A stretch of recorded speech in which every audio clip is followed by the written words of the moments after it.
Hello friends, welcome to மக்கள் சேவை channel. இன்றைக்கி நம்ம ஒரு சூப்பரான வேலையை பற்றின தகவல் தான் வந்து பார்க்க போகிறோம். அதாவது நீங்கள் 12th பாஸ் பண்ணியிருக்கீங்க அப்படின்னா மத்திய அரசின் ஸ்டாஃப் செலெக்ஷன் கமிஷன்லேருந்து சூப்பரான வேலையை இப்போ அறிவிச்சிருக்காங்க. இப்போ அந்த வேலைக்கு யார் யாரெல்லாம் அப்ளை பண்ணலாம், இது தேவையான எலிஜிபிலிட்டி என்ன, இதை பற்றின மொத்த இன்ஃபர்மேஷன் தான் இந்த வீடியோ வந்து பார்க்க போகிறோம். இந்த வீடியோ ஸ்கிப் பண்ணாமல் ஃபுல்லாக பாருங்கள். அது மட்டும் அல்ல, இந்த வீடியோ நிறைய பேருக்கு ஷேர் பண்ணுங்கள். வீடியோக்குள்ளே போகிறதுக்கு முன்னாடி வேலைவாய்ப்புக்குன்னு தனியாக நம்ம ஒரு சேனல் வந்து க்ரியேட் பண்ணியிருக்கோம். இந்த சேனலில் மாவட்ட வாரியாக வர எல்லா கவர்மெண்ட் ஜாப்ஸுமே ரெகுலராக அப்டேட் வந்து பண்ணிகிட்ருக்கோம்.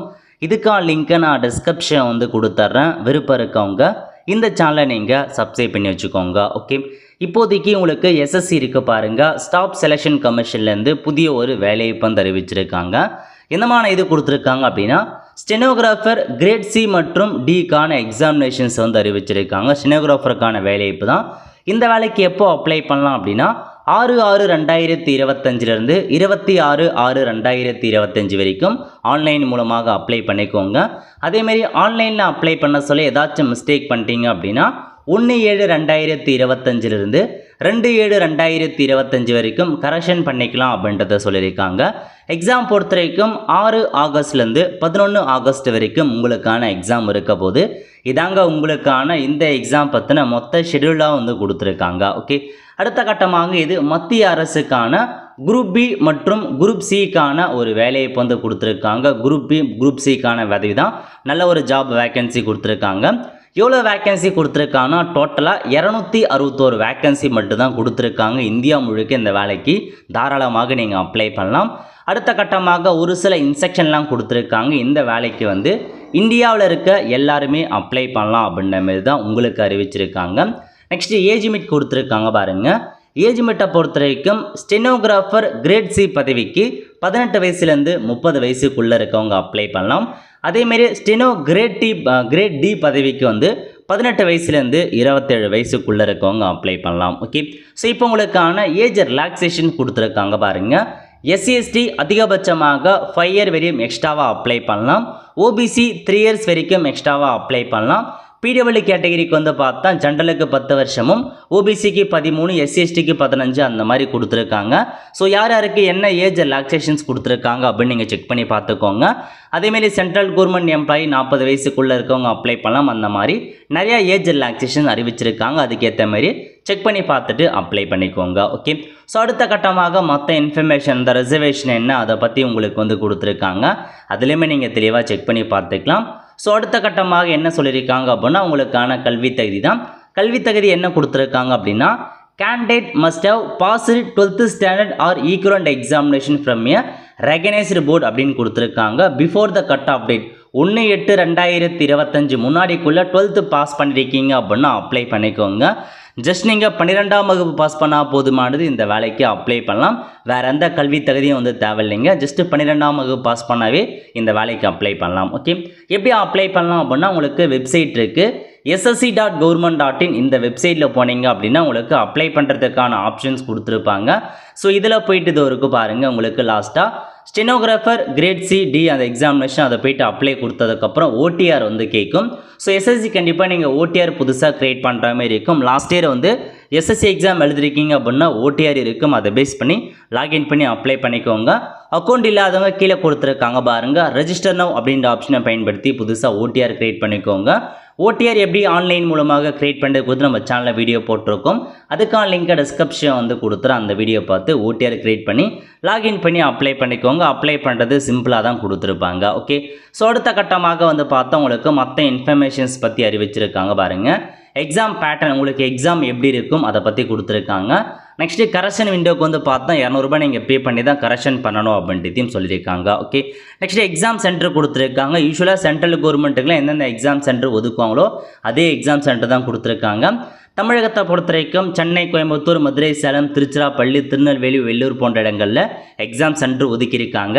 நியரஸ்ட்டாக இருக்க டிஸ்ட்ரிக்ட் ஆப்ஷன் நீங்கள் செட் பண்ணி அங்கே போயிட்டு எக்ஸாமினேஷன் எழுதிக்கலாம். ஓகே, இந்த வேலைக்கு எப்படி செலெக்ஷன் பண்ணுறாங்க அப்படின்னா, முதல்ல எக்ஸாமினேஷன் வைக்கிறாங்க. எக்ஸாமுக்கான பேட்டர்ன் கொடுத்துருக்காங்க பாருங்கள். ஜென்ரல் இன்டெலிஜென்ஸ் மற்றும் ரீசனில் 50 கொஷின் கேட்குறாங்க. ஜென்ரல் அவேர்னஸில் 50 கொஷின், இங்கிலீஷ் லாங்குவேஜ் மற்றும் காம்ப்ரஹென்சேஷன் ஒரு 100 கொஷின், மொத்தமாக 200 கொஷினுக்கு 200 மதிப்பெண்களுக்கு எக்ஸாம் இருக்க போது 2 மணி நேரம் 40 நிமிஷம், மொத்தமாக டோட்டலாக 2 ஹவர்ஸ் இருக்க போது டிஃப்ரெண்ட் டேபிள் பர்சன் மட்டும் 2 மணி நேரம் 40 நிமிஷம் உங்களுக்கு எக்ஸாமுக்கான டைமை ஒதுக்குறாங்க. கொஷின் பேப்பரை பொறுத்த வரைக்கும் மல்டிபிள் சாய்ஸ் கொஷினாக இருக்க போது இங்கிலீஷ் மற்றும் ஹிந்தியில் தான் உங்களுக்கான கொஷின்ஸ் இருக்கும். நெகட்டிவ் மார்க் இருக்குது அப்படின்றதையும் உங்களுக்கு மென்ஷன் பண்ணிட்டாங்க. அதுக்கேற்ற மாதிரி கரெக்டாக எழுதிக்கோங்க. அது கீழே எக்ஸாமுக்கான அந்த சிலபஸ் கொடுத்துருக்காங்க பாருங்கள். இதாங்க உங்களுக்கான சிலபஸ். இந்த சிலபஸை நீங்கள் ரெஃபர் பண்ணவே போதுமானது, ஈஸியாக எக்ஸாமினேஷனை கிளியர் பண்ணிடலாம். ஓகே, அதுக்கப்புறம் யார் யாரெல்லாம் எக்ஸாமினேஷனில் கிளியர் பண்ணுறாங்களோ அவங்க ஷார்ட் லிஸ்ட் எடுப்பாங்க. அவங்க அடுத்த கட்டமாக ஸ்கில் டெஸ்ட்டுக்கு வந்து போவீங்க. ஸ்கில் டெஸ்ட்டை பொறுத்த வரைக்கும் ஸ்டெனோகிராஃபிக்கான ஸ்கில் டெஸ்ட்டு தாங்க. உங்களுக்கு ஸ்டெனோகிராஃபி கண்டிப்பாக தெரிஞ்சிருக்கணும். அதாவது சர்டிஃபிகேட் தேவையில்ல, பட் ஸ்டெனோ வந்து நல்லா உங்களுக்கு டைப் பண்ண தெரியும் அப்படின்னா நீங்கள் வந்து ஸ்கில் டெஸ்ட்டுக்கு வந்து போவீங்க. Will be given one dictation, ஒரு டிக்டேஷன் கொடுத்துருவாங்க. 10 நிமிஷத்தில் இங்கிலீஷ் அல்லது ஹிந்தியில் நீங்கள் வந்து பார்த்தா டைப்பிங் பண்ணுற மாரி இருக்கும். Speed of 100 words per minute, so per மினிட்டுக்கு 100 வேர்ட்ஸ் நீங்கள் டைப் பண்ணுற மாரி இருக்கும். ஸ்டெனோகிராஃபர் கிரேட் சிக்கு வந்து 80 வேர்ட்ஸ் நீங்கள் டைப் பண்ணால் போதுமானது. அந்த கிரேட் டிக்கு அதுமாரி ஏற்ற மாரி கொடுத்துருக்காங்க, செக் பண்ணி பார்த்துக்கோங்க. ஓகே, இல்லை டைமிங் கொடுத்துருக்காங்க பாருங்கள். முதல்ல போஸ்ட்டு ஸ்டெனோகிராஃபர் கிரேட் டிக்கு இந்திய பதவிக்கு அப்ளை பண்ணுறாங்க.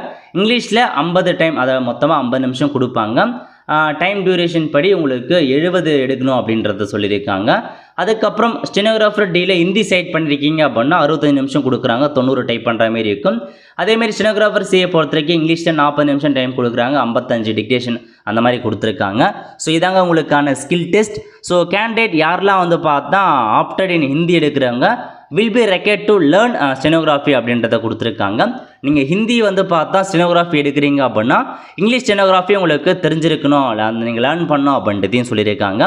அதுக்கப்புறம் உங்களுக்கு வைவா வாய்ஸ் இருக்கும் அப்படின்றத சொல்லியிருக்காங்க. அதை பேஸ் பண்ணி தான் செலெக்ஷன் பண்ணுறாங்க.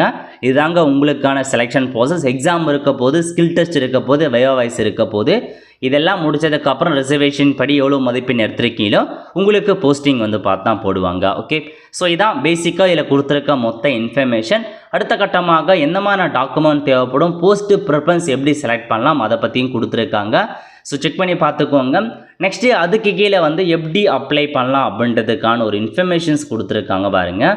ஸோ ஒரு பிபிடி மாரி அறிவிச்சிருக்காங்க, அதை பார்த்து நீங்கள் அப்ளை பண்ணிக்கலாம். எப்படி அப்ளை பண்ணுறது, ஓடிஆர் எப்படி க்ரியேட் பண்ணுறது, ஆன்லைன் அப்ளிகேஷன் எப்படி ஃபில் பண்ணுறது, அதை பற்றி கொடுத்துருக்காங்க இதில். அதுக்கேற்ற மாரி செக் பண்ணி பார்த்துட்டு ஸ்டெப் பை ஸ்டெப்பாக இல்லை நீங்கள் அப்ளை பண்ணலாம். ஸோ மொத்தமாக வந்து பார்த்தா ஒரு 5 ஸ்டெப் தான் கொடுத்துருக்காங்க. ஃபஸ்ட்டு கேண்டிடேட் இன்ஃபர்மேஷன் பேஜில் உங்களுடைய ஓடிஆர் இருந்து எல்லாமே எடுத்துக்கும். அதுக்கப்புறம் அடிஷனில் வந்து பார்த்தா உங்களுக்கான குவாலிஃபிகேஷன் அதெல்லாம் கேட்கும். அப்புறம் டாக்குமெண்ட், ஸோ டாக்குமெண்ட் அப்லோட் பண்ணிட்டு ப்ரிவ்யூ பேஜ் கொடுத்து பேமெண்ட் பண்ணிங்க அப்படின்னா போதுமானது. அப்ளிகேஷன் ஃபார்ம் வந்து பார்த்தா சப்மிட் ஆகிடுங்க. இதுதான் உங்களுக்கான இன்ஃபர்மேஷன். சிம்பிளாக தான் இருக்கும் அப்ளிகேஷன் ஃபார்மை ஃபில் பண்ணுறது. ஸோ அப்ளை பண்ணிவிட்டு இந்த வேலைக்கு அப்ளை பண்ண பாருங்கள். அப்ளிகேஷன் ஃபார்ம் வந்துடும். அதுக்கப்புறம் உங்களுக்கான எக்ஸாமுக்கான ஹால் டிக்கெட் அனௌன்ஸ்மெண்ட் பண்ணுவாங்க. அப்போ எக்ஸாம் ஹால் டிக்கெட் டவுன்லோட் பண்ணிவிட்டு எங்கே எக்ஸாம் சென்டர் போட்டிருக்காங்களோ அங்கே போய்ட்டு உங்களுக்கான எக்ஸாமினேஷன் நீங்கள் அட்டன் பண்ணுற மாதிரி இருக்கும். வெல் ஃப்ரெண்ட்ஸ், கண்டிப்பாக இந்த பிடிச்ச லைக் பண்ணுங்கள். அது மட்டும் அல்ல, இந்த வீடியோ நிறைய பேருக்கு ஷேர் பண்ணுங்கள். அடுத்து ஒரு நிலையில் சந்திப்போம். நன்றி, வணக்கம்.